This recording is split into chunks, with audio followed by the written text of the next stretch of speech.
ಮೇಷರಾಶಿಯವರಿಗೆ ಇವತ್ತಿನ ದಿವಸ ಸಪ್ತಮ ಸ್ಥಾನದಲ್ಲಿ ಚಂದ್ರನ ಒಂದು ಸಂಚಾರ.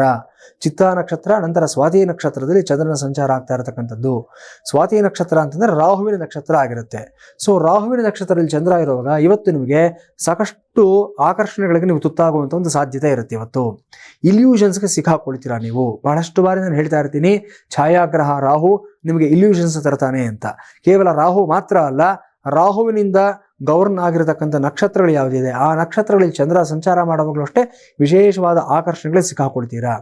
ಇವತ್ತು ದಾಂಪತ್ಯ ಜೀವನದಲ್ಲಿರತಕ್ಕಂಥ ವ್ಯಕ್ತಿಗಳು ಸ್ವಲ್ಪ ಜಾಗ್ರತೆಯಿಂದ ಇರಬೇಕಾಗತ್ತೆ. ವಿವಾಹೇತರವಾದಂಥ ಆಕರ್ಷಣೆಗಳು, ಸಂಬಂಧಗಳು ಇವೆಲ್ಲವೂ ನಿಮ್ಮನ್ನು ಸ್ವಲ್ಪ ಎಲ್ಲೋ ಸಮಸ್ಯೆಗೆ ದಾರಿ ಮಾಡತಕ್ಕಂಥ ಸಾಧ್ಯತೆಗಳು ಕಾಣಿಸ್ತಾ ಇದೆ. ತುಂಬ ಜಾಗ್ರತೆಯಿಂದ ಇರಬೇಕಾಗತ್ತೆ.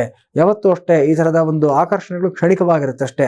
ಆದರೆ ನಿಮ್ಮ ಬದ್ಧತೆ, ನಿಮ್ಮ ನಂಬಿಕೆ, ನಿಮ್ಮ ಲಾಯಲ್ಟಿ ಅನ್ನತಕ್ಕಂಥದ್ದು ಯಾರಿಗಿದೆ, ಯಾರ ವಿಚಾರದಲ್ಲಿದೆ ಅನ್ನೋದನ್ನ ಜ್ಞಾಪಕ ಇಟ್ಕೊಳ್ಳಿ. ನಿಮ್ಮ ಜೀವನ, ನಿಮ್ಮ ನಡೆಸ್ಕೊಂಡು ಹೋಗಬೇಕಾಗಿರ್ತಕ್ಕಂಥ ಧರ್ಮ, ಸಂಸಾರ ಧರ್ಮ ಅನ್ನೋದು ಏನಿದೆ ಅದಕ್ಕೆ ವಿರುದ್ಧವಾಗಿ ನಡ್ಕೊಂಡಿದ್ದಾದಲ್ಲಿ ಆ ತಪ್ಪು ಮಾಡೋದು ಒಂದು ಕ್ಷಣ ಮಾತ್ರ ಆಗಿರುತ್ತೆ. ಅದರ ಪರಿಣಾಮ ಜೀವನ ಪರ್ಯಂತ ನೀವು, ನಿಮ್ಮ ಜೊತೆಯಲ್ಲರೂ ಎಲ್ಲರೂ ಅನುಭವಿಸಬೇಕಾಗುತ್ತೆ. ಎಚ್ಚರ ಎಚ್ಚರ ಎಚ್ಚರ ಇವತ್ತಿನ ದಿವಸ.